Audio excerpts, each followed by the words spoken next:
छावा एक pure historical है जो संभाजी महाराज के ऊपर उनके काइंड ऑफ अ बायोपिक भी आप कह सकते हो, उनके ऊपर बेस्ड है। ये कंप्लीट अलग है क्योंकि ये है एक हिस्ट्री का रेफरेंस करने वाला contemporary show. I've done action, there is emotion, so सब emotions में double करके layered character है प्रियल का। So this series was more about classwork than homework. You had to be present in the moment. It's a very exciting show, never done before in Indian Hindi space. कभी-कभी जब मैं सोचता हूँ तो मुझे लगता है कि ये AI the way it is overtaking a lot of things. Actors का काम तो खतरे में नहीं होगा, but definitely बहुत सारी with all the good things that come with AI, there are a lot of things that can really scare you may just come out. Hi, this is Sai. Hi, this is Rajiv Khandelwal. Hi, this is Aditya and you're watching me on Bollywood Hungama.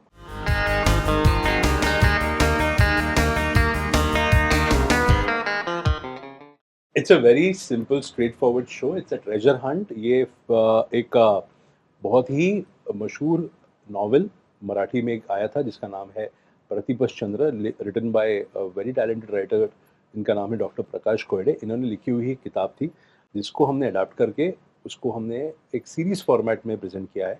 ये जो genre है ये treasure Hunt है, खोज है। It's a search for lost और hidden treasure. This treasure, you could say, is Chhatrapati Shivaji Maharaj ka lost treasure, and it connects to the Maratha Empire.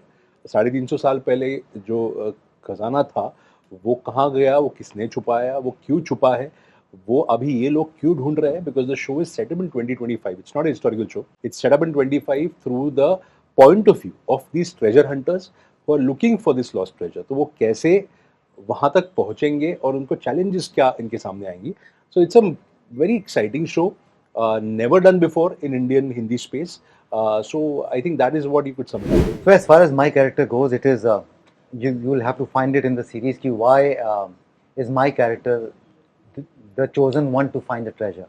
मतलब उसे क्यों चुना गया, वो भी अपने आप में एक कहानी है कि 2025 में अगर सेट है कहानी तो ऐसा नहीं है कि वो सडनली ये उनका जॉब है ट्रेजर हंटिंग का, but he is picked up और he is the chosen one to find the treasure.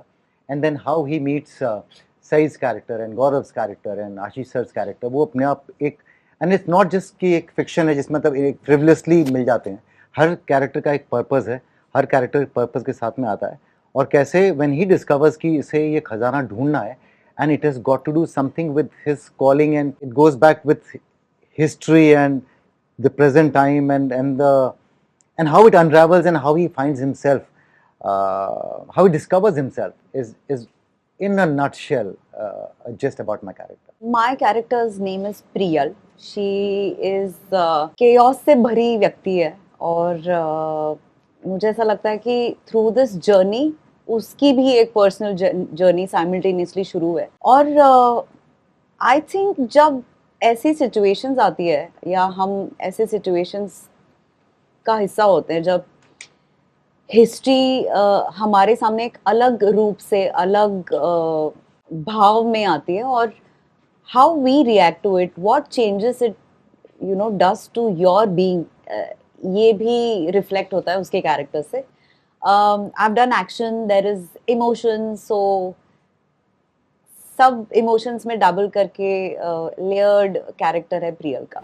Not really, पर action के लिए yes, we all did classes, rehearsals for action.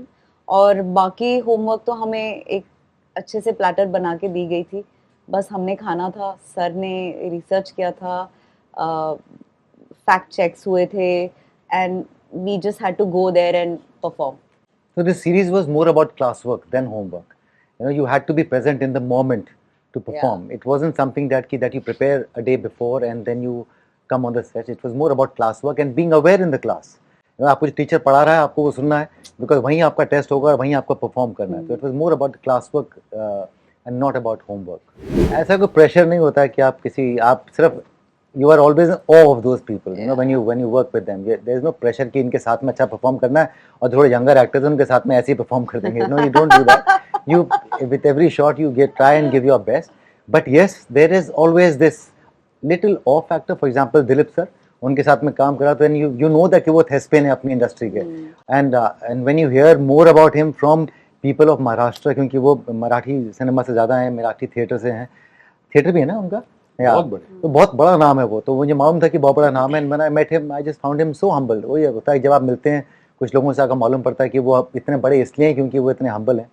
So when you work with them, you're in awe, and then you just enjoy the whole time spent with them on the sets, because you know it's going to go down with you in your memories कि आपने उनके साथ में काम किया। And ease की जहाँ तक बात है, I think वो लोग इतने अच्छे हैं, कमाल के, that they made it so easy for us. They were so easy to work with, and कोई ऐसा नहीं है उनके पास कोई बैगेज नहीं है इन लोगों के साथ में, तो it was fun. देखो, छावा एक प्योर हिस्टोरिकल है जो संभाजी महाराज के ऊपर उनके काइंड ऑफ अ बायोपिक भी आप कह सकते हो, उनके ऊपर बेस्ड है। ये कंप्लीट अलग है क्योंकि ये है एक हिस्ट्री का रेफरेंस करने वाला कंटेम्प्रेरी शो। अभी अगर छावा चल गई तो डेफिनेटली हिस्टोरिकल्स और आएंगी और आनी ही चाहिए। अगर मराठा एम्पायर के बारे में आप बात करोगे तो आपने तानाजी देखी थी, आपने अभी छावा देखोगे। अगर छत्रपति शिवाजी महाराज के ऊपर भी कोई हिंदी में कोई या कोई बड़े लेवल पे एक फिल्म बनती है तो मुझे बहुत खुशी होगी। बट आई फील अभी it is too early to say this. When I am talking about our show is referring to historical events, but it is set up in today's times. तो आपको ऐसे नहीं कि आपको उस पुराने लड़ाइयाँ दिखेंगी या पुराने ज़माने के कैरेक्टर्स उस कपड़ों में दिखेंगे, वो है नहीं। पर आपको आज के ज़माने में आज के पॉइंट ऑफ व्यू से देखो, आप सिंपल है, आपके पॉइंट ऑफ व्यू से अगर आप हिस्ट्री आज देखोगे तो आप क्या देखोगे, कैसे इमेजिन करोगे, उस स्पेस में है वो। और पॉइंट ऑफ व्यू इस शो का राजीव का है, जो आज का एक is a very young dynamic character, और he is uncovering these historical amazing facts. So that is what this show is. Well, I think step by step जाना पसंद है मुझे, और मैं ये भी बिलीव करती हूँ कि जब एक एक स्टेप मैं लूँगी तब 4 स्टेप्स, जितने भी स्टेप्स मैं चढ़ूँगी उस सारा एक्सपीरियंस में डाल पाऊँगी एक इसमें, और कोशिश जारी है। ऐसा कुछ आई एम नॉट हेलबेंट ऑन कि यही होगा तो मैं करूँगी या ये लेंथ्स मुझे चाहिए। I just want to explore different characters, different people. जब तक वो चलता रहेगा I am really happy. But thank you, unknowingly I think you made me manifest this today, so thank you. Let's manifest action. अभी अभी खून चखा है। छत्रपति शिवाजी महाराज जी को जाना जाता था कि वो जनता के लीडर है, मतलब रयतेचा राजा ऐसा करके उनको एड्रेस करते थे। So I think today in today's time we need that. ये एक चीज़ मुझे बहुत फैसिनेट करती है उनकी कि जनता के लिए जो भी है, उनके भले के लिए, उनके लिए जब वो चलते थे सबको साथ लेकर चलते थे। और ये एक बात, like if I want to take something I would take this. उनकी विजन जो थी वो vision। इतनी बड़ी थी, इतनी छोटी उम्र में इतनी बड़ी विजन होना वो बहुत ही कम लोगों के पास होता है। तो अगर वो उसके 2% भी हमारा विजन वहाँ तक जा पाए, हमारे लाइफ की अलग अलग विजन्स होती है, पर अगर वहाँ तक जा पाए तो बहुत बड़ी बात होगी।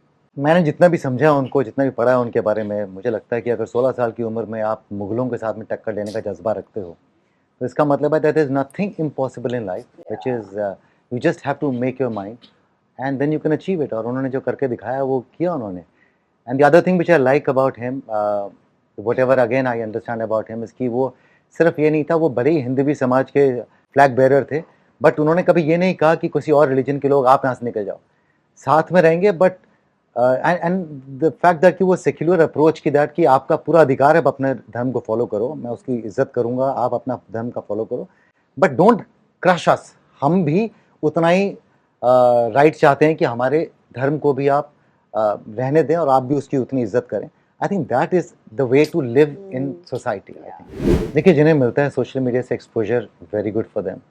क्या मैं तरसता हूँ उस एक्सपोजर के लिए? नहीं, मैं नहीं तरसता उसके लिए।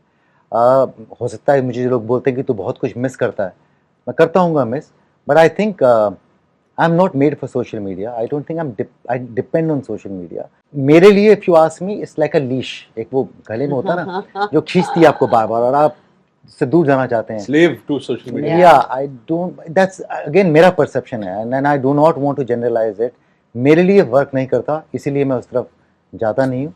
और थैंकफुली मैं उस सिचुएशन में नहीं पहुँचा हूँ जहाँ पर मुझे ज़रूरत पड़े उसकी कि नहीं यार मुझे भी करना है. I think to each his own, हर आदमी का अपना एक अप्रोच है. Not that my approach is better than theirs और others. I think this is how it works for me. कभी कभी जब मैं सोचता हूँ तो मुझे लगता है कि ये AI the way it is overtaking a lot of things. Actors का काम तो खतरे में नहीं होगा, but definitely बहुत सारी with all the good things that come with AI, there are a lot of things that can really scare you may just come out. Like कभी हमें पता भी नहीं चलेगा कि असली क्या है नकली क्या है. You know, there will be so many issues that may just happen. You know, आप किसी के लिए सिर्फ eyeballs grab करने के लिए आप कुछ भी किसी का बना के आप डाल दें. सोशल मीडिया पे तो ज़रा लोग दिमाग लगाते भी नहीं है. Suddenly it just becomes like कि ऐसा हो गया वैसा हो गया. We'll never know the truth. I think one thing that will be a casualty because of artificial intelligence will be that we'll not be able to figure out what is true and what is not true. I think there are chances of it. I do not know, but then that's a part of our growing up. Technology आती है, आगे जाती है. It has definitely given us many amazing things. For example, he has used AI a lot in this series to conceive, to give something fresh to the audience. तो वो एक अच्छी side भी है. But again, all the good things, there are always some negatives that also come. मुझे लगता है कि इट विल डिपेंड हम उसको कैसे यूज करते हैं और हम उसको कहाँ ले जाते हैं. AI में ही है, आर्टिफिशियल इंटेलिजेंस है वो इंटेलिजेंस नहीं है. So I think and I hope it will have limitations. Human qualities, human emotions उसमें नहीं होंगे. तो मुझे ऐसा लगता है कि it will drive us how we drive it. You know, it will be a give and take.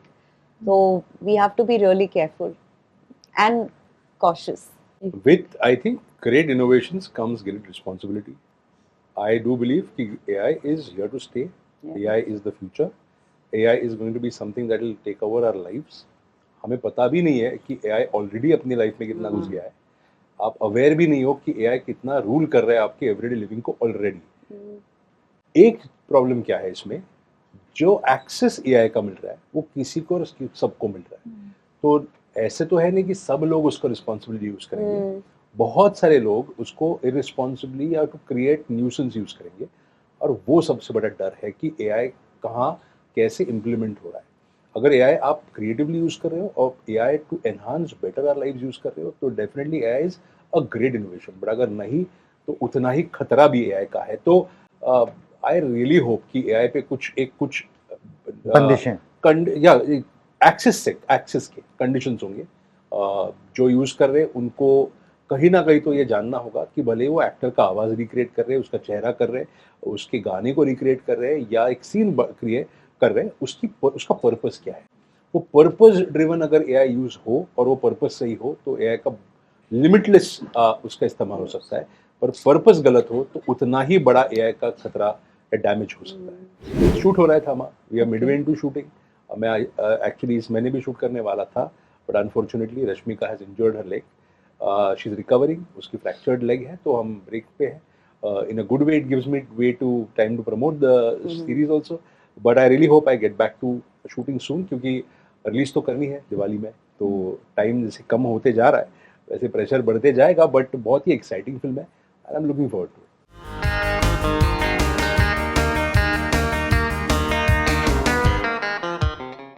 Hi, this is Sai. Hi, this is Rajiv Khandelwal. Hi, this is Aditya and you're watching me on Bollywood Hungama.